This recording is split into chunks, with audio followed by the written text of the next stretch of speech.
एक भी विपक्ष का नेता नहीं संसद में और संविधान बदल दिया।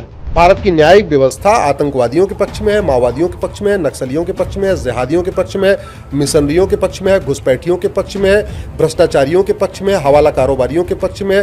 ये जो 5 करोड़ केस चल रहे हैं ना, इसमें 5 करोड़ केस में 50% तो फेक है, फ्रॉड है केस। 3 साल हो गया उदयपुर में कन्हैयालाल की हत्या की। कानून की आंख पर पट्टी बंधी हुई है। शायद यही वजह है कि जो देश में बहुत ऐसे क्राइम है जिनकी तरफ किसी का ध्यान नहीं जाता। 35 साल से वो यासिन मलिक, जिसने बोला कि मैंने 4 एयरफोर्स के जवानों को मारा, खुद एडमिट किया, टीवी पे एडमिट किया, वो बैठ के जेल में बिरयानी खा रहा है। पर महिलाएं और बच्चे हर साल गायब होती हैं। ये जो 5 लाख बहन बेटियां गायब हो रही हैं, इसमें 3.5 लाख तो लफ्ज़ियात का शिकार हो रही है। 50,000 करोड़ की फंडिंग हो रही है भारत को बर्बाद करने के लिए, और वो फंडिंग केवल धर्मांतरण में नहीं जा रही है, उस फंडिंग के जरिए घुसपैठियों को बसाने की कोशिश हो रही है। करप्शन खत्म हो जाए तो यूपी से अखिलेश यादव खत्म हो जाएगा। करप्शन खत्म हो जाए, समाजवादी पार्टी खत्म हो जाएगी। करप्शन खत्म हो जाए, बहुजन समाज पार्टी खत्म हो जाएगी। अश्विनी जी, आप राम राज्य की बात करते हैं, लेकिन राम राज्य कैसे आएगा? कानून से आएगा या संस्कृति से आएगा?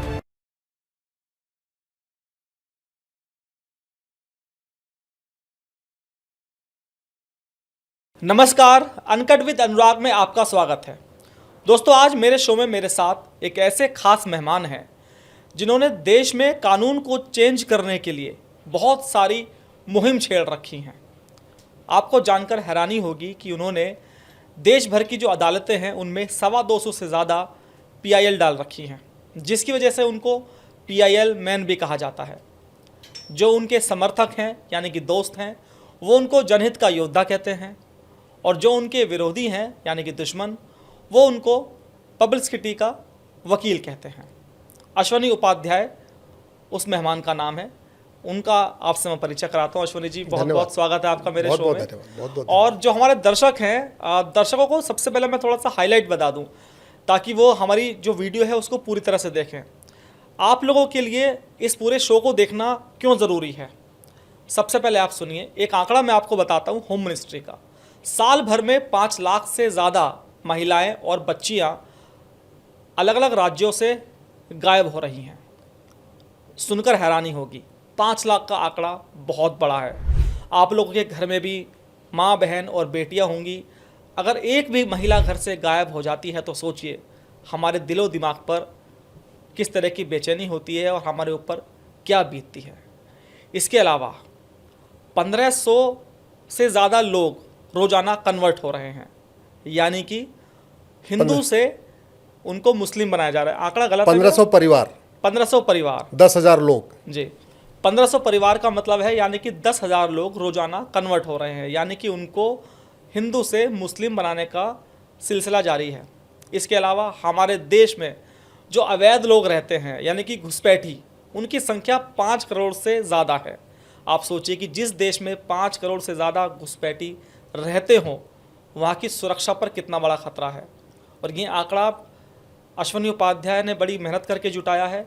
और इन सब तमाम मुद्दों पर बात करेंगे। मुद्दे तो बहुत सारे हैं, लेकिन ये हाईलाइट वाले मुद्दे हैं। इन मुद्दों पर आपको सुनना ज़रूरी है, इस शो को देखना ज़रूरी है। इसके अलावा एक और मुद्दा है अश्विनी जी, सबसे पहले तो मैं उस मुद्दे पर आऊँगा। इमरजेंसी के दौरान यानी कि 76 के आसपास की ये बात है कि संविधान में एक सेकुलर शब्द जोड़ा गया था। उस सेकुलर शब्द को हटाने के लिए आपने PIL भी डाली है, सरकार को भी आपने लिखा है, और उससे पहले किसी के संज्ञान में ये मामला नहीं था। लेकिन जैसे ही आपने डाला तो मैंने देखा कि उस पर शिवराज जी ने भी एकदम तुरंत रिवर्ट कर दिया। दत्ता जी ने जो संघ के बड़े पदाधिकारी हैं उन्होंने भी रिवर्ट कर दिया। और मेरी जानकारी तो ये भी है कि अब सेकुलर शब्द संविधान से हटाया जाएगा। अब मेरी समझ में ये नहीं आता कि सेकुलर तो अच्छा शब्द है, जो सेकुलर शब्द हम सुनते हैं पॉलिटिकल पार्टियों से, यानी कि गंगा जमुनी तहजीब, हिंदू मुस्लिम भाई भाई और सेकुलर होकर काम करिए, किसी व्यक्ति विशेष या किसी धर्म के पक्ष में आपको काम नहीं करना, उसको सेकुलर कहते हैं। जैसे कांग्रेस पार्टी कहती है कि मैं सेकुलर हूँ, समाजवादी पार्टी कहती है मैं सेकुलर हूँ। यानी कि जो 2 शब्दों में अपनी बात खत्म करूँ, बीजेपी के अलावा सारी पार्टियां अपने आप को सेकुलर पार्टी कहती हैं, और आप संविधान से सेकुलर शब्द को हटाने जा रहे हैं। देखिए, पहली बात तो ये संविधान कोई एक दिन में नहीं बना था। 3 साल इस पर चर्चा हुई, और वो पुरानी वाली पार्लियामेंट जो भी बंद हो गई, इसी पार्लियामेंट में ये संविधान बनाया गया था।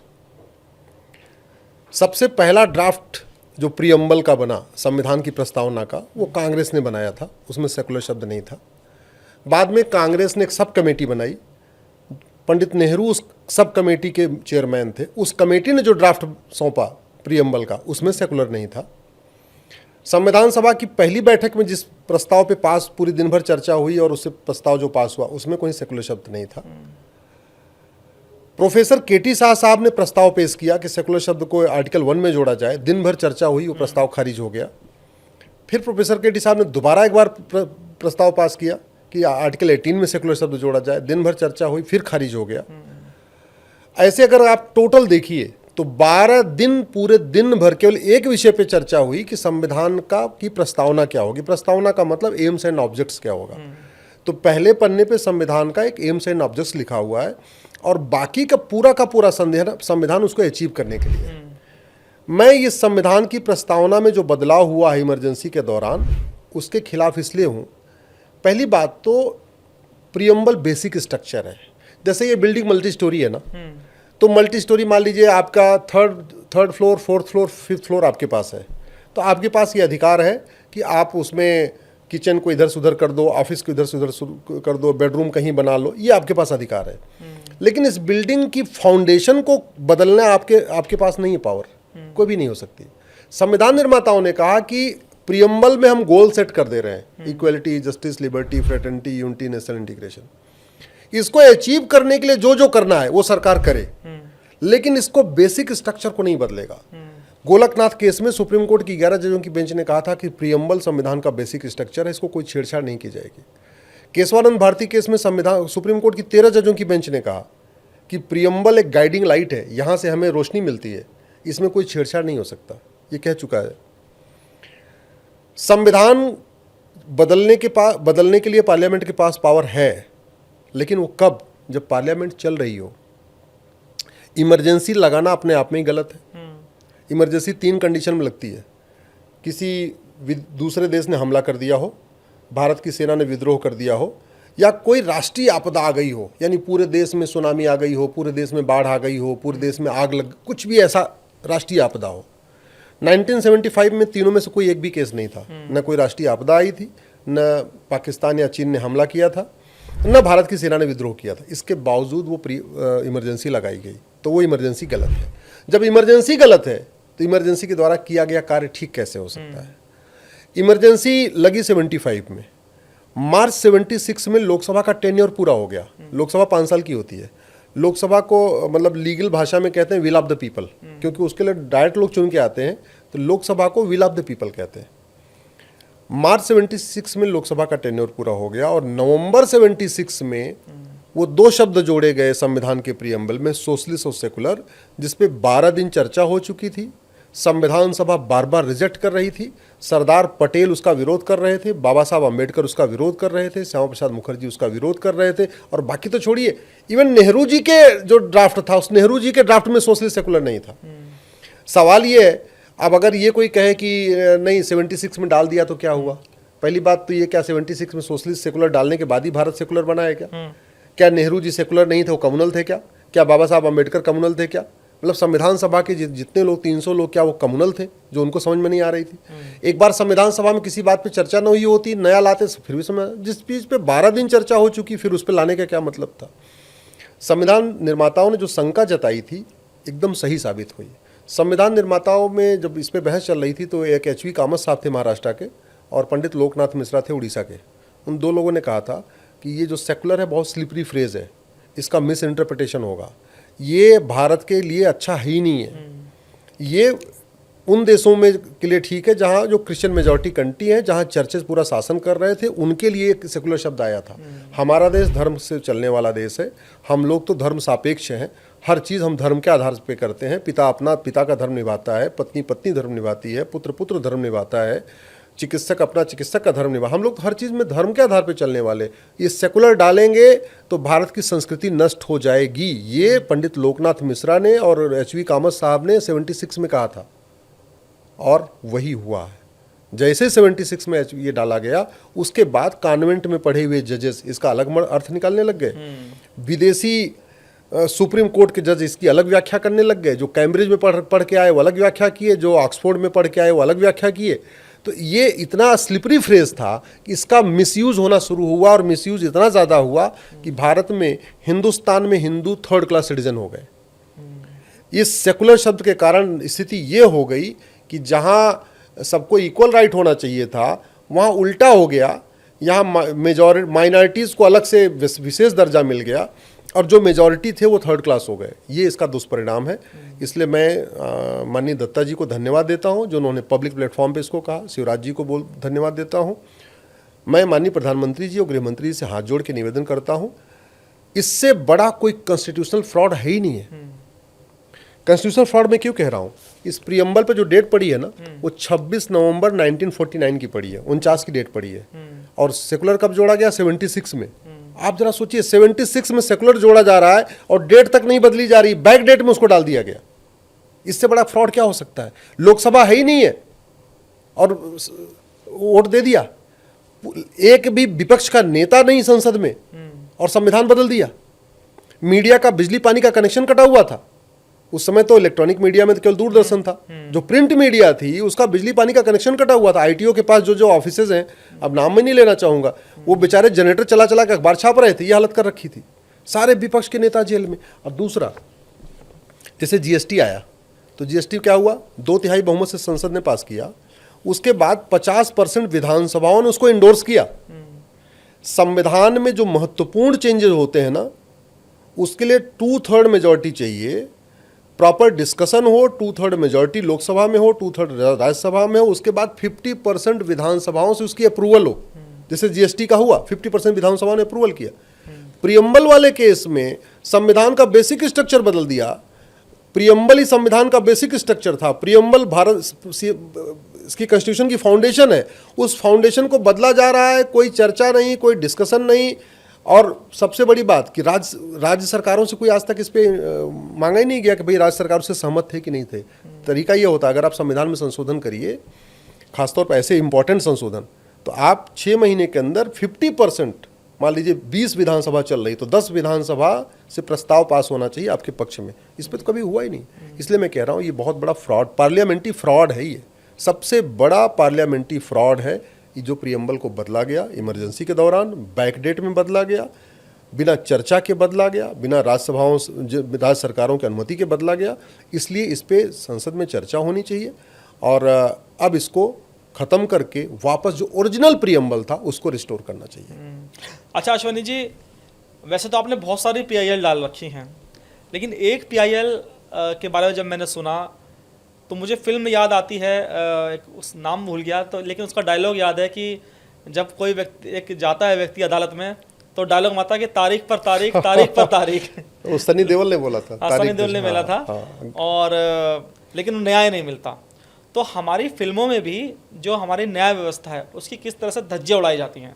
और जो आपकी PIL है उसमें आपने शायद ये लिखा है, और ये आप चाहते हैं कि जो भी व्यक्ति ने कोर्ट में कंप्लेंट की है, FIR दर्ज है, तो कम से कम उसको 1 साल के अंदर उसको न्याय मिल जाना चाहिए। बिल्कुल ठीक बात। और बहुत लोग दुखी हैं। मैं भी जाता हूँ कोर्ट में, जैसे किसी से मिलने किसी एडवोकेट के पास जाना है, या किसी का केस कोई चल रहा है तो किसी से मिलने चले गए। जुडिशरी में मेरे बहुत सारे जजेस से मेरी दोस्ती है, उनके कोर्ट रूम के अलावा जो रूम होता है हम उनसे मिलने चला जाता हूँ। तो बहुत सारा बोझ कोर्ट पर है, और लोग बताते हैं कि 10 साल से, 20 साल से, 25 साल से लोग मर भी जाते हैं, उनको न्याय नहीं मिल पाता बेचारों को। तो आपने ये जो जनता की नब्ज पकड़ी है 1 साल के अंदर न्याय, तो ये पॉसिबल कैसे है? Justice with in year possible है। दुनिया के कई देशों में जस्टिस विद इन ईयर होता है।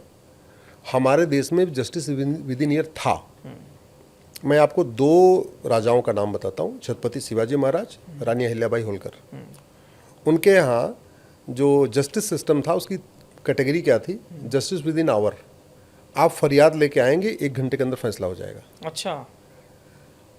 थोड़ा ज़्यादा कॉम्प्लेक्स केस है, जस्टिस विद इन डे। आप फरियाद लेके आएंगे, घंटा बजाएंगे, अंदर आएंगे, जहाँ पे कोर्ट लगती थी, तो दिन भर के अंदर शाम तक होते होते आपको न्याय मतलब आप घर जाएंगे तो न्याय के साथ ही जाएंगे, तारीख लेके नहीं जाएंगे। राइट। तीसरी कैटेगरी बहुत कॉम्प्लेक्स केस हो तो वो जस्टिस डिवीजन वीक थी कि आपको एक सप्ताह के अंदर, आपने मंडे अगर अपनी फरियाद लेके आए हैं, अगले सोमवार तक, अगले मंडे के पहले पहले आपको न्याय मिल जाएगा। बहुत कम केस थे जिसमें जस्टिस विद इन मंथ था कि आपका मुकदमा महीने तक चलेगा। हम तो जस्टिस विद इन ईयर की बात कर रहे हैं। अरे इसी भारत में जस्टिस विद इन आवर था, जस्टिस विद इन डे था, जस्टिस विद इन मंथ था, जस्टिस विद इन वीक था। जस्टिस विद इन ईयर कोई बहुत असंभव नहीं है। आज की डेट में अनुराग जी 5 करोड़ मुकदमे चल रहे हैं नीचे से ऊपर तक। इन 5 करोड़ मुकदमों के कारण 5 करोड़ परिवार टेंशन में है। भाई मुकदमा चलता है, 2 पक्षों में चलता है, ठीक है, हमारे और आपके बीच में चलेगा। इसमें एक पक्ष सही होगा, एक पक्ष गलत होगा। जो सही पक्ष होगा वो चाहेगा उसको 6 महीने के अंदर न्याय मिल जाए, उसके मुकदमे का फैसला 3 महीने में हो जाए, 4 महीने में हो जाए, 5 महीने में हो, यही चाहेगा। जो पक्ष गलत है वो चाहेगा मुकदमा 10 साल 20 साल चले। उदाहरण के लिए जो बलात्कार की पीड़िता है उसका परिवार चाहेगा 6 महीने के अंदर मुकदमा खत्म हो जाए, लेकिन जिसने बलात्कार किया वो चाहेगा 10 साल मुकदमा चले। जो ड्रग स्मगलर है वो चाहेगा मुकदमा 20 साल चले। जो नशा तस्करी करते हैं, मानव तस्करी करते हैं, अपराध करते हैं, भाड़े पे हत्या करते हैं, जो भी आतंकवादी हैं, जो अलगाववादी हैं, जिहादी हैं, माओवादी हैं, नक्सली हैं, धर्मांतरण कराने वाले हैं, लब जिहाद करने वाले हैं, जो भी अपराध करने वाले, वो क्या चाहेंगे? मुकदमा लंबा चले। भारत का आम आदमी क्या चाहेगा, आम जनता क्या चाहेगी? मुकदमा खत्म हो, और मुकदमा लंबा चल रहा है। इसका मतलब भारत की न्यायिक व्यवस्था अब भारतीयों के पक्ष में नहीं है, अपराधियों के पक्ष में है। भारत की न्यायिक व्यवस्था आतंकवादियों के पक्ष में है, माओवादियों के पक्ष में है, नक्सलियों के पक्ष में है, जिहादियों के पक्ष में है, मिशनरियों के पक्ष में है, घुसपैठियों के पक्ष में है, भ्रष्टाचारियों के पक्ष में है, हवाला कारोबारियों के पक्ष में है, आम जनता के पक्ष में नहीं। और मैं गारंटी के साथ कहता हूं ये सारे के सारे मुकदमे 6 महीने में खत्म हो सकते हैं। ये जो 5 करोड़ केस चल रहे हैं ना, इसमें 5 करोड़ केस में 50% तो फेक है, फ्रॉड है केस।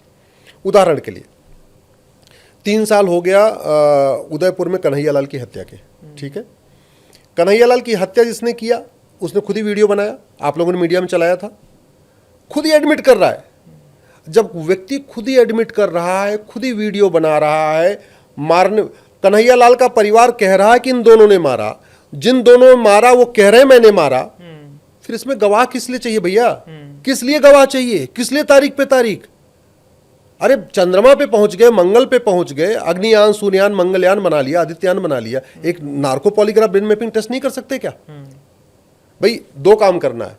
कन्हैयालाल की हत्या का वीडियो आप फॉरेंसिक लैब में भेज दो, कंफर्म हो जाएगा, 1 दिन में कंफर्म हो जाएगा वीडियो असली है कि नकली है। और करना है उन दोनों की आवाज मैच करा लो, और करना है उनका वीडियो मैच करा लो। अगर इतने से भी संतुष्टि नहीं हो रही है, उन दोनों का narco polygraph brain mapping test कर लो कि भैया तूने मारा है कि नहीं मारा। जो पब्लिकली बोल रहा है एडमिट कर लेगा मारा। अब जब एडमिट कर लिया तो मुझे समझ में नहीं आ रहा है ये हमारा सुप्रीम कोर्ट, ये हमारा हाई कोर्ट आज के एडवांस टेक्नोलॉजी को यूज क्यों नहीं कर रहा है? क्यों एनआईए को 106 गवाह क्यों वहां पे देना चाहिए? एनआईए ने 106 गवाह दिए हैं कन्हैयालाल की हत्या में, और 106 में सभी केवल 6 की गवाही हुई है, 100 बचे हुए हैं। 3 साल में 6 की गवाही हुई है, आधे लोग तो बाद में मुकर जाएंगे। आतंकवादी के पक्ष में कौन गवाही देना पसंद करता है? कोई जिहादी है, कोई अलगाववादी, उसके पक्ष में कौन देना चाहेगा? 35 साल से वो यासिन मलिक जिसने बोला कि मैंने 4 एयरफोर्स के जवानों को मारा, खुद एडमिट किया, टीवी पे एडमिट किया, वो बैठ के जेल में बिरयानी खा रहा है। इससे ज्यादा शर्मनाक क्या हो सकता है? ये हमारे माननीय सुप्रीम कोर्ट के जजेस को सोचना पड़ेगा कि वो इस तारीख के तारीख वाले सिस्टम से आगे क्यों नहीं बढ़ना चाह रहे हैं। भारत के संविधान का कौन सा आर्टिकल कहता है कि आप नार्को पॉलीग्राफ ब्रेन मैपिंग कानून नहीं बना सकते? अरे इतना आसान सिस्टम है, 2 इंजेक्शन लेना होता है।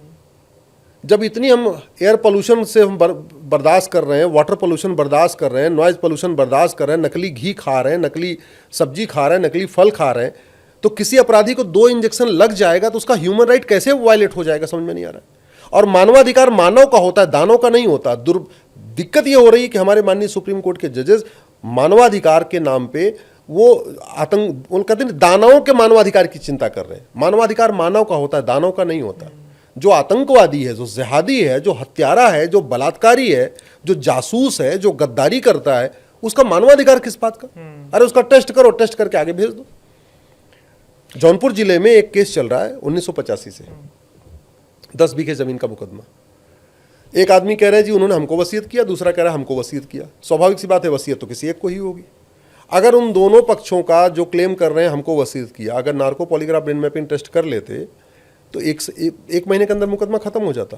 अभी वो 40 साल से मुकदमा चल रहा है। और कहाँ जौनपुर में चल रहा है? अभी जौनपुर में चकबंदी अधिकारी के यहाँ चल रहा है।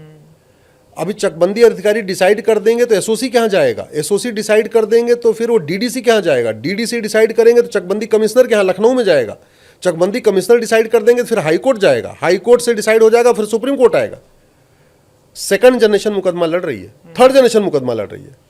अश्विनी जी, ये डिपेंड करता है अधिकारी की इच्छा शक्ति के ऊपर भी। मुझे याद है रामपुर का एक केस था, अजय पाल शर्मा वहाँ के एसपी थे। एक नाबालिग बच्ची के साथ रेप की घटना हुई थी और उसने 1 साल के अंदर केस की पैरवी करके और जुडिशरी को विश्वास में लेके 1 साल के अंदर उसने फैसला करा दिया और जो रेपिस्ट था उसको फांसी की सजा दिला दी इसको, एक विद इन ईयर। और मुझे लगता है कि जो आपकी मुहिम है जस्टिस विद इन ईयर, हाँ जस्टिस विद इन ईयर, इससे बहुत फायदे होंगे। एक तो क्या होगा, क्राइम रेट नीचे गिरेगा, जैसे कि आपने अभी बताया कि जितना लंबा मुकदमा चलता है उतना अपराधी को फायदा होता है, उसको ब्रीदिंग स्पेस मिल जाता है। एक मुकदमा चल रहा है, गवाहों को तोड़ने का मौका मिलता है, गवाह बेचारे परेशान हो जाते हैं, बार बार उनको क्रॉस एग्जामिनेशन किया जाता है तो वो फ्रस्ट्रेट होते हैं। दूसरा, पता चला वो उसकी नौकरी कहीं लग गई। मान लो क्राइम हुआ आपके गाजियाबाद में, जो गवाह था वो चला गया दुबई नौकरी करने, वो मुंबई चला गया या बेंगलोर चला गया, अब वो क्या करेगा, गवाही देने कैसे आएगा। दूसरा, जो ड्रग स्मगलर हैं, जो नशा तस्करी करते हैं, मानव तस्करी करते हैं, हथियारों का कारोबार करते हैं, आतंकवादी, अलगाववादी, इनके खिलाफ कोई व्यक्ति नहीं जाना चाहता गवाही देने। मैं तो कह रहा हूं कि अगर किसी सुप्रीम कोर्ट के जज साहब के परिवार के सामने कोई हत्या हो जाए, उनका परिवार खुद ही नहीं आएगा, गवाही देने आएगा। क्यों? क्योंकि बार बार बुलाना पड़ेगा, कौन आएगा गवाही देने। लब जिहाद की घटनाएं पूरी तरीके से इसलिए दब जा रही हैं क्योंकि परिवार आना नहीं चाहता। उसको परिवार को लगता है यार 30 साल मुकदमा चलेगा, हमको तो बेटी की शादी करनी है, तो वो FIR ही नहीं करा रहे। भैया 30 साल तक कौन है तारीख कोर्ट पे कोर्ट करता रहेगा, तो अपना परिवार कैसे बसाएगा। तो ये जो, अगर मैं तो कहता हूं भारत की 50% समस्या का समाधान माननीय सुप्रीम कोर्ट कर सकता है। भारत में जस्टिस विद इन ईयर लागू कर दे, और सुप्रीम कोर्ट के पास इतनी पावर है। करना क्या है, झूठ पकड़ने के लिए नार्को पॉलीग्राफ ब्रेन मैपिंग की व्यवस्था करनी है। सुप्रीम कोर्ट अपनी पावर को यूज करके कर सकता है। चीटिंग, फ्रॉड, फोर्जरी को सीरियस क्राइम डिक्लेयर करने की जरूरत है, क्योंकि मुकदमों की संख्या जो बढ़ रही, कैसे बढ़ रही है, झूठी शिकायत, झूठी FIR, झूठी गवाही, झूठा एफिडेविट, झूठे फैसले भी आ रहे, न्याय बिक भी रहा है। मुकदमा लंबा कैसे चल रहा है, उसमें लोग झूठा आधार यूज कर रहे हैं, झूठा राशन कार्ड लगा रहे हैं, झूठा एज सर्टिफिकेट लगा रहे हैं, झूठा बर्थ सर्टिफिकेट लगा रहे हैं, झूठा वसीयत करा रहे हैं, झूठी विरासत करा रहे हैं। हालत ये है अनुराग जी कि आज की डेट में तहसील में, मतलब आप यहाँ बैठे हुए हो, आपका घर कोई और जाके बेच कर रजिस्ट्री करके जा सकता है, 2 लाख रुपए खर्च कर दे, आपको पता ही नहीं है, और आपका जमीन घर किसी और को बेच कर निकल जाएगा। अब आप जाके वहां लड़ते रहो और 40 साल लड़ोगे, क्या करोगे, आप अपना घर ही तो ले लोगे। जिसने घर बेचा उसको तो कुछ हुआ ही नहीं। इंग्लैंड में जानते हैं क्या नियम है? इंग्लैंड में नियम है, जो हारी हुई पार्टी है ना, जो पार्टी हार जाती है, वो जीती हुई पार्टी को वकील की फीस देती है। अच्छा। हाँ, क्यों? क्योंकि तू हार गया, इसका मतलब तू गलत है, तो परेशान हुआ, जीता, तो उसके वकील की फीस तुम्हें देना पड़ेगा। जिसे क्षतिपूर्ति कहते हैं, क्षतिपूर्ति कहते हैं, यस, कंपनसेशन कहते हैं। ऑस्ट्रेलिया में झूठ बोलने पे, झूठा एफिडेविट, झूठी गवाही पे 7 से 14 साल की सजा है। अमेरिका में झूठी गवाही पे 10 से 20 साल की सजा है। इसलिए वहां कोई झूठी गवाही नहीं देता, भाई भाई के लिए झूठी गवाही नहीं देता, पिता अपने पुत्र के लिए झूठी गवाही नहीं देता। क्यों? कि भैया एक तो फंसा है, पता चला झूठी गवाही दे दिया, वो भी फंस जाएगा। अश्विनी जी, यहाँ तो जो आईए होता है दरोगा, हाँ, वो मौके पे आएगा, वो जब देखेगा कोई गवाही नहीं है तो वो आपसे खुद कहेगा यार कोई फर्जी नाम दे दो, गवाही मैं खुद लिख लूंगा।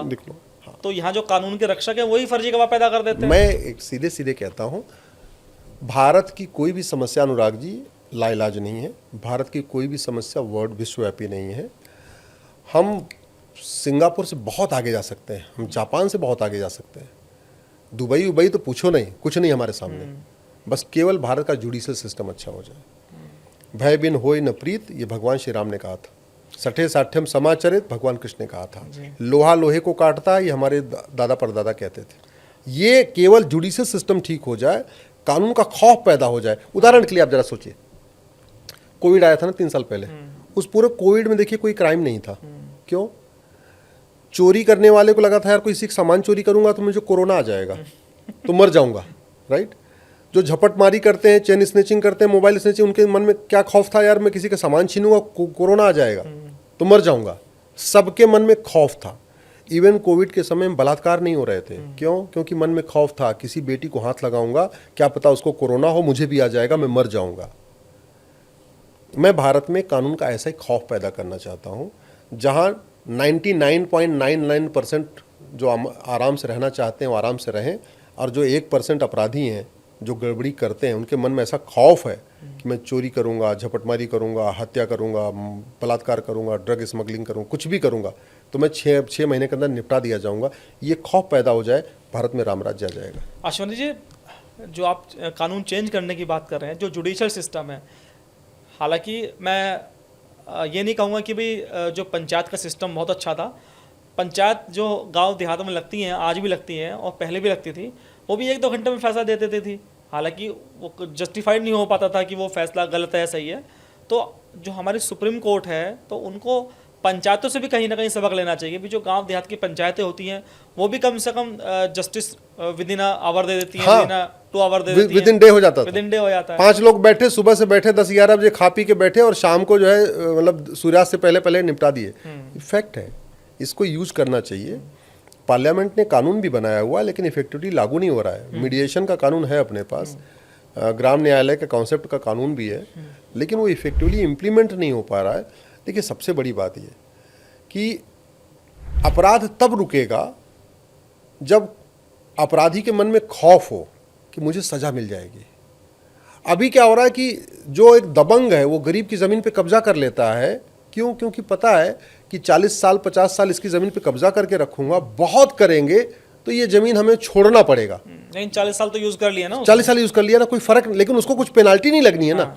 जब तक ये पनिशमेंट का प्रावधान नहीं होगा कि तुमने अगर किसी की ज़मीन पे कब्जा कर लिया तो भैया तुझे उल्टा बहुत बड़ा जुर्माना देना पड़ेगा। चोरी करने वाले को अगर जब ये खौफ हो जाए कि यार अगर मैंने 2 लाख की चोरी किया तो 2 लाख तो देना ही पड़ेगा, 2 लाख और भी देना पड़ेगा, हर्जाना देना पड़ेगा, वो जब खौफ हो जाए ना, तब चोरी रुकेगी। जब तक आप वो कहते नहीं भाई, अरब आप देखो ना, जितना क्राइम दिल्ली में है या भारत में है उतना दुबई में क्यों नहीं है? जितना क्राइम भारत में हो, सिंगापुर में क्यों नहीं है, जापान में क्यों नहीं है? क्योंकि वहाँ पे बहुत ही स्ट्रिंजेंट उन्होंने प्रोविज़न रखा हुआ है। मुझे तो कई बार लगता है कि शायद उन्होंने छत्रपति शिवाजी महाराज और रानी अहिल्याबाई होलकर का जुडिशल सिस्टम उन्होंने पढ़ा, लागू कर दिया। हमारे यहाँ तो अब क्या बताऊँ, हमारे देश में आप अदालतों में देखते होंगे ना, जो न्याय की देवी हैं, वो न्याय की देवी कहाँ की हैं? रोम की देवी हैं और ग्रीक की देवी हैं। मुझे समझ में नहीं आया कि हम रोम की देवी, भाई रोम वाले अपने रोम की देवी की मूर्ति लगाते हैं अदालतों में तो समझ में आती है, ग्रीक वाले अपनी ग्रीक की देवी की, न्याय की देवी की मूर्ति लगाते समझ में आता है। हमारे यहाँ रानी अहिल्याबाई होलकर न्याय की देवी हैं, तो हम रोम की देवी और ग्रीक की देवी की फोटो क्यों लगाएं? मैं कई बार कह चुका हूँ कि देश की अदालतों से ये जो आंख पे पट्टी बांध के जो ग्रीक वाली देवी हैं, रोम वाली देवी हैं, उनको हटाइए। आप रानी अहिल्याबाई होलकर की मूर्ति लगाइए, साक्षात उनके हाथ में इस तरीके से शिवलिंग है। अगर आप ध्यान देंगे तो मैं तो कहूँगा एक बार आप विजुअल निकलवाइएगा। क्या शानदार मतलब न्याय की क्या मतलब आभा है उसमें। अगर वो रानी अहिल्याबाई होलकर की मूर्ति सभी हमारे देश में लगे न्यायालयों में, राजा विक्रमादित्य की मूर्ति लगे, अगर आपको न्याय का देवता लगाना है तो राजा विक्रमादित्य से बढ़िया कोई और है नहीं। 365 डेज वो अदालत लगाया करते थे। अगर आपको न्याय की देवी की मूर्ति लगानी है तो रानी अहिल्याबाई होलकर से कोई अच्छा नहीं है। ये हमारे पास साक्षात उदाहरण है। दुर्भाग्यवश हम वो विदेशी सोच के कारण रोम की देवी और ग्रीक की देवी फोटो लगा के बैठे हुए हैं, वो बदलना ज़रूरी है। कानून की आंख पर पट्टी बंधी हुई है, शायद यही वजह है कि जो देश में बहुत ऐसे क्राइम है जिनकी तरफ किसी का ध्यान नहीं जाता। अभी लास्ट टाइम की जो पार्लियामेंट 2021 से 22 की आपने भी सुना होगा अमित शाह जी का भाषण HM का, तो उस समय उन्होंने आंकड़ा बताया था कि 2-2.5 लाख जो महिलाएं हैं वो पर महिलाएं और बच्ची हर साल गायब होती हैं। आज वो आंकड़ा अश्वनी जी 5 लाख के आसपास पहुंच गया है। अब आप सोचिए कि जिस देश से 5 लाख महिलाएं और बच्चियां गायब हो रही हैं, तो उस देश का भगवान ही मालिक है। कहाँ जा रहे हैं 5 लाख महिलाएं और बच्ची? गृह मंत्रालय ने जो आंकड़ा पार्लियामेंट्री उसको दिया था, कमेटी को दिया था, उसमें दिया था कि 2019 से 2021 यानी 3 साल में 13.5 लाख बहन बेटियां गायब हुई हैं। 13.5 लाख 3 साल में गायब होने का मतलब लगभग 4.25 लाख पर ईयर। अब वो आंकड़ा लगभग 5 लाख का हो चुका है। और वो 5 लाख बहन बेटियां जो गायब हो रही हैं उसका मूल कारण यही है कि जो अपहरण करने वाले हैं उनको ना फांसी होती है, ना उनकी 100% प्रॉपर्टी जब्त होती है, ना उनकी नागरिकता खत्म होती है। मैं कानून क्यों कहता हूँ घटिया है? हमारा संविधान कहता है, आर्टिकल 11 कहता है कि एक कानून बनाइए, सिटीजनशिप कोड बनाइए, नागरिकता कानून। उसमें नागरिकता देने की कंडीशन रखिए, नागरिकता लेने की कंडीशन रखिए। वो कानून नेहरू जी ने बनाया सिटीजनशिप 1955 में। इतना घटिया कानून है कि अब तक जो है करोड़ों पाकिस्तानी, अफगानिस्तानी, रोहिंग्या, बांग्लादेशी नागरिक बन चुके हैं, लेकिन किसी की नागरिकता गई नहीं है। ये जो 5 लाख बहन बेटियां गायब हो रही हैं, इसमें 3.5 लाख तो लफ्ज़ियात का शिकार हो रही हैं। बड़े प्लान्ड वे में भारत की डेमोग्राफी बदलने के लिए लफ्ज़ियात को प्रमोट किया जा रहा है। इंदौर की अभी जो घटना आई है उसमें बाकायदा कंफर्म हुआ, पुलिस ने कहा कि जो वहाँ पे पार्षद था वो एक लड़कों को, एक हिंदू लड़की को ट्रैप करने के लिए 1 लाख रुपए दे रहा था। मथुरा में जो घटना हुई उसने 23 लड़कियों को ट्रैप कर लिया था, उसको 23 लाख रुपए मिले थे। बाकायदा ऑफर है, एक लड़की पटाओ 1 लाख रुपए ले जाओ। ये मतलब अपने आप में एक ऑफर चल रहा है ये। क्यों? क्योंकि हिंदुओं के घर में एक बच्चे या 2 बच्चे हैं। भाई 2 बच्चे हैं, उसमें से अगर आपने एक बेटी है उसको आपने ट्रैप कर लिया तो आगे का पूरा वंश ही खत्म हो गया। क्योंकि एक बेटी खत्म होने का मतलब एक बेटी कम नहीं होती है, पूरा आपकी चेन खत्म हो गई। पूरा जो परिवार बनता, वो माँ बनती, वो दादी बनती, वो नानी बनती, पूरी चेन बनती, वो चेन ही खत्म हो गई। ये जो लफ्ज़िहात चल रहा है, अपहरण चल रहा है, ये हमारी राष्ट्र की सुरक्षा के लिए खतरा है। ये हमारी देश की एकता अखंडता के लिए खतरा है। और मैं कहता हूँ ये जो लफ्ज़िहात चल रहा है, और इसमें लगभग 5 लाख बहन बेटियां साल में गायब हो रही हैं, उसमें 3.5 लाख लफ्ज़िहात का शिकार हो रही हैं। 3.5 लाख लफ्ज़िहात का शिकार हो रही है मतलब 1000 बेटियां पर डे गायब हो रही हैं। 1000 बेटी जो पर डे गायब हो रही है, इससे बड़ा हमारे देश के खिलाफ इनडायरेक्ट वॉर कुछ हो ही नहीं सकता। ये अपने आप में इनडायरेक्ट वॉर है, इसको देशद्रोह घोषित करना पड़ेगा। जब तक ऐसे लोगों को 4 महीने 6 महीने के अंदर सज़ा नहीं मिलेगी, और जो पूरे इस नेक्सस में शामिल है, लफ्ज़िहात की जो घटना हो रही है उसमें एक व्यक्ति नहीं होता, पूरी चेन होती है। अभी आपने देखा होगा ना फूलपुर में जो घटना आई है, केरला फाइल्स जारी है, केरला फाइल जा रही है, फूलपुर फाइल आ गई। इत्तेफाक से वहाँ भी जो डीआईजी हैं वो अजय पाल शर्मा, जिनका मैं जिक्र कर रहा था हाँ, आपसे, रामपुर में थे। हाँ। तो उनसे जब मेरी बात हुई तो उन्होंने बताया कि एक हिंदू नाबालिग दलित लड़की थी, हाँ। उसको एक मुस्लिम लड़की ने बहकाया और उसके दोस्त ने उसको बहकाया और उसको केरला भेज दिया, पैसों का लालच दिया, उसके साथ छेड़छाड़ की और उसका फिर धर्मांतरण कराने की तैयारी में थे। लेकिन लड़की की समझ में आ गया कि भाई उसके साथ कुछ गलत होने वाला है, तो उसने केरला पुलिस को सूचना दे दी और केरला पुलिस ने फिर प्रयागराज पुलिस से संपर्क किया, तब जाके उसके अपहरण कांड का खुलासा हुआ। तो जब पूरे गैंग के बारे में पता लगा तो उनकी जो मोडस ऑपरेंडाई थी वो ये थी कि ऐसी लड़कियों को वो ना केवल धर्मांतरण करके उनको मुस्लिम बनाते थे, बल्कि उनके मन में जिहादी भावना भड़काते थे, उनको आतंकी बनाते थे। अब आप सोचिए कि एक दलित लड़की को पहले तो मुसलमान बनाया गया, फिर उसको आप जिहादी बना रहे हैं, तो देश के लिए कितना बड़ा खतरा है। ये जो घटना आई है 2015 की बात है। बिहार, बंगाल, झारखंड, असम और उड़ीसा, इन 5 राज्यों के दलित परिवार के बच्चे और ट्राइबल आदिवासी परिवार के बच्चे गायब हो रहे थे। गायब होते जाते हो रहे थे। पुलिस कुछ कर रही थी, एफर्ट करती थी, लेकिन बच्चे मिलते नहीं थे। पता चला माँ बाप जो है वो लेबर का काम कर रहे हैं, तो बच्चे को झुग्गी में सुला दिया, वो चले गए मिस्त्री, दिन में अपना लेबर मिस्त्री का काम करने, और लौट के आए शाम को तो बच्चा झुग्गी से गायब। 75,000 बच्चे गायब हो गए इन 5 राज्यों के। और वो जानते हो 5 राज्यों के बच्चे कहाँ पहुँचे? सारे केरल पहुँच गए। केरल पहुँच गए, वहाँ पे फिर एक PIL फाइल हुई। PIL के बाद CBI जांच का ऑर्डर हुआ। जस्टिस अशोक भूषण उस समय चीफ जस्टिस हुआ करते थे, उन्होंने CBI जांच का ऑर्डर किया। उसके बाद पता चला कि ये जो 5 राज्यों के 75,000 बच्चे गायब हुए थे, वो कन्वर्ट करने के लिए लाए गए थे, वो जिहादी बनाने के लिए वहाँ लाए गए थे। तो इतना बड़ा भारत में खेल चल रहा है। हमारे देश में क्या हो रहा है कि 99% लोगों को जो भारत के प्रति खतरे हैं ना, शायद उनको नहीं आइडिया लग रहा है कि हो क्या रहा है। आप जरा खुद सोचिए कि कन्वर्ट करने के लिए किडनैप किया जा रहा है, कन्वर्ट करने के लिए ब्रेन वॉश किया जा रहा है। और फिर विवेकानंद जी की बात आ गई, एक हिंदू जब कम होता है, कन्वर्ट होता है, तो हिंदू कम नहीं होता, एक दुश्मन बन जाता है। और यही सच्चाई है, ये जो बहुत तेज़ी के साथ कन्वर्जन हो रहा है, लफ्ज़ जिहाद हो रहा है, लफ्ज़ जिहाद भी कन्वर्जन का पार्ट है। एक मेरी और भी PIL है कन्वर्जन के ऊपर, जिसमें मैंने आंकड़ों के साथ बताया है कि भारत में 1500 परिवारों का पर डे कन्वर्जन हो रहा है, वो भी ज़्यादातर शेड्यूल ट्राइब है। मेरा भी पंजाब में कार्यक्रम था, पंजाब में बहुत तेज़ी के साथ कन्वर्जन चल रहा है, बहुत तेज़ी के साथ कन्वर्जन चल रहा है। केजरीवाल जी ने 2022 में वादा किया था कि हम धर्मांतरण नियंत्रण कानून बनाएंगे, अभी तो कुछ किया नहीं उन्होंने। 40 महीने बीत चुके हैं, 2022 की बात है, अभी तक कुछ नहीं किया। 1500 परिवार का मतलब हुआ अनुराग जी कि 10,000 हिंदू पर डे कन्वर्ट हो रहे हैं। 10,000 हिंदू पर डे मतलब साल में 40 लाख हिंदू कम हो रहे हैं, और 40 लाख हिंदू कम नहीं हो रहे हैं, बाद में अल्टीमेटली ही दुश्मन हो जाएंगे। अल्टीमेटली आप देखो भारत में जो पत्थरबाजी कौन करता है? कन्वर्टेड हिंदू। अजमल कसाब कौन था? कन्वर्टेड हिंदू। याकूब Menon converted Hindu. Afzal Guru converted Hindu. Burhan Wani converted Hindu. और फूलपुर में जिस दलित लड़की को उन्होंने ट्रैप किया है वो कौन है? वो खुद भी कन्वर्टेड हिंदू है। भारत में 99% मुस्लिम तो कन्वर्टेड हिंदू है ना। यहाँ कोई बहुत 2-4 परिवार हैं जो बाहर से आए। बुखारी जी का परिवार बुखारा से आया, या मदनी जी का परिवार मदीना से आया, 1-2 परिवार अपना हैदराबाद में है, एक दुरानी जी का परिवार है। ऐसे मतलब बहुत लिमिटेड लोग हैं, बाकी सब यही कन्वर्टेड लोग हैं। जजिया नहीं दे पाए इसलिए कन्वर्ट हो गए, अंधविश्वास में पड़ गए इसलिए कन्वर्ट हो गए, तलवार के डर से कन्वर्ट हो गए, अलग अलग कारणों से कन्वर्ट हुए। तो कन्वर्जन हमारे लिए बहुत बड़ा खतरा है। और मुझे खुशी है कि जब मैंने PIL फाइल किया तो माननीय सुप्रीम कोर्ट ने भी इसको कहा कि ये जो धर्मांतरण है हमारी राष्ट्र की सुरक्षा के लिए खतरा है। और पहले कन्वर्जन कराने वालों पे कभी ना NSA नहीं लगता था।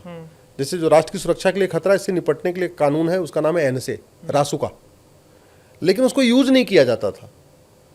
पहली बार जो यूज हुआ उत्तर प्रदेश में यूज हुआ है, और वो भी गाजियाबाद में यूज हुआ है। कवि नगर में एक जैन परिवार था, उनका बच्चे को कन्वर्ट कर दिया था, यहीं पे एक बिजनेसमैन थे, उन पे उनके खिलाफ वो NSA लगाया गया, हाईकोर्ट मामला गया, कन्फर्म हुआ। मैं कह रहा हूँ धर्मांतरण अगर रोकना है तो आपको धर्मांतरण कराने वाले मिशनरियों, जिहादियों, उनके मददगारों पे NSA लगाना ही पड़ेगा, आपको UAPA लगाना ही पड़ेगा, आपको धर्मांतरण कराने वाले मिशनरियों, जिहादियों के खिलाफ आपको वेजिंग वॉर की धारा लगानी पड़ेगी। इससे बड़ा कोई वेजिंग वॉर नहीं है, ये अपने आप में इनडायरेक्ट वॉर है। ऐसे लोगों के खिलाफ देशद्रोह की धारा लगानी पड़ेगी। ऐसे लोगों को आपको नार्को पॉलीग्राफ ब्रेन मैपिंग इनका टेस्ट करके इनको आपको मतलब 6-6 महीने के अंदर इनको जेल में डालना पड़ेगा। कानून का खौफ नहीं पैदा करेंगे तो जिस स्पीड के साथ लफ्ज़ जिहाद हो रहा है, 1000 बेटियां पर डे लफ्ज़ जिहाद का शिकार हो रही हैं, 1500 परिवार यानी 10,000 हिंदू कन्वर्ट हो रहे हैं, ये हमारे लिए बहुत बड़ा खतरा है। और धर्मांतरण रोकने के लिए हमारे पूर्वजों ने अपना सर्वस्व निछावर किया। छत्रपति शिवाजी महाराज ने कितना बड़ा त्याग किया, गुरु गोविंद सिंह जी ने कितना बड़ा त्याग किया, गुरु तेग बहादुर जी ने कितना बड़ा बलिदान दिया अपना। शीशगंज गुरुद्वारा बना हुआ है दिल्ली में, अगर कन्वर्ट हो गए होते तो नहीं गला उनका काटा जाता ना। तो भारत को बचाने के लिए लफ्ज़ जिहाद, लैंड जिहाद और धर्मांतरण जिहाद, ये 3 जिहाद को रोकना बहुत ज़रूरी है। लेकिन अश्विनी जी, समस्या क्या आती है धर्मांतरण में कि एक पक्ष धर्मांतरण करवाने वाला है, एक करने वाला है, तो जब दोनों की सहमति बन जाती है तो बात तीसरे तक नहीं पहुंचती।